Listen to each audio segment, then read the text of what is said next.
Is Bell's Hells destined to die at the end of Critical Role's current campaign? Big question. Exandria seems to be on the brink of a major shakeup, and it feels a bit like Bell's Hells is being set up to make some big sacrifices at the end of the current Critical Role campaign. In previous videos, we've talked about how Critical Role seems to be building towards some sort of major cataclysm or time skip, with Predathos seemingly about to be unleashed upon the Exandrian pantheon. And it seems like Bell's Hells may be the only people who have the means, the knowledge, and the daring do to stop a total cataclysm on the scale of the calamity from taking place.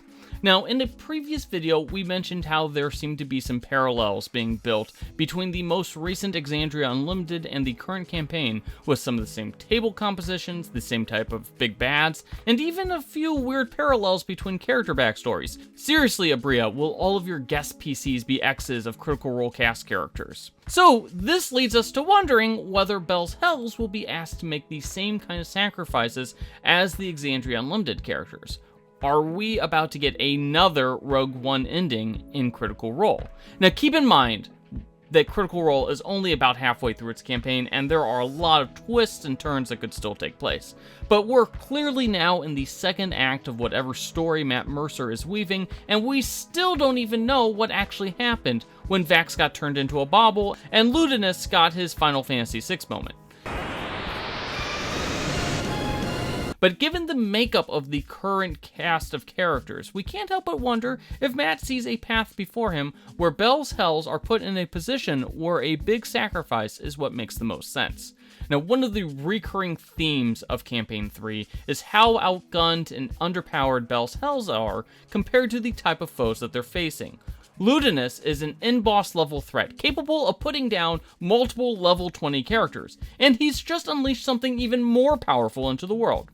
And despite the fact that it is very hard to kill a character in Dungeons & Dragons 5th edition permanently, Matt has continuously upped the odds against Bell's Hells in a way that makes it feel like they're going to be underdogs all the way through the end of the campaign.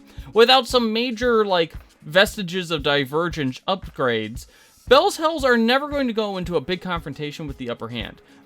And they're the type of characters that just go in with a lot of dynamite and a willingness to blow things up. Even the characters' backstories seem to lend themselves to willing sacrifice. All of Orym's loved ones are dead. Laudna is literally already dead, and FCG is a reformed assassin droid, which, again, those Rogue One parallels. Most of the rest of the cast seem to have very few tangible relationships outside of the group, save for maybe Ashton, and of course Imogen, who has been doing the heavy lifting of the main storyline all season and keeps flirting with the villain arc of her very own, which makes them a bit more, for lack of a better word, disposable in a sort of way.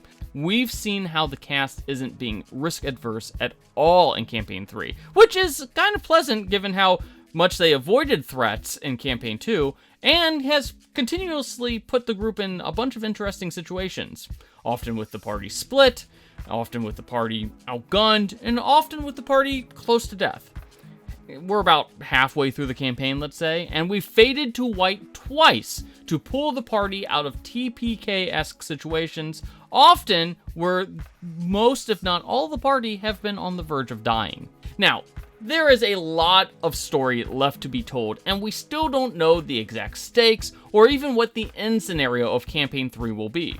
But, should Bell's Hells be called upon to make the ultimate sacrifice, do we really think that the cast won't be willing to sacrifice them to save the world? It just feels more and more like Campaign 3 is the story about the people who enabled the world to be saved. They're the Agent Coulsons of the story instead of the Avengers. Of course, we don't even know what happened to half of Bell's Hells, but maybe we'll get that answer soon. So, do you think that Bell's Hells are being set up to bite it? Let us know in the comments section, and don't forget to hit those like and subscribe buttons.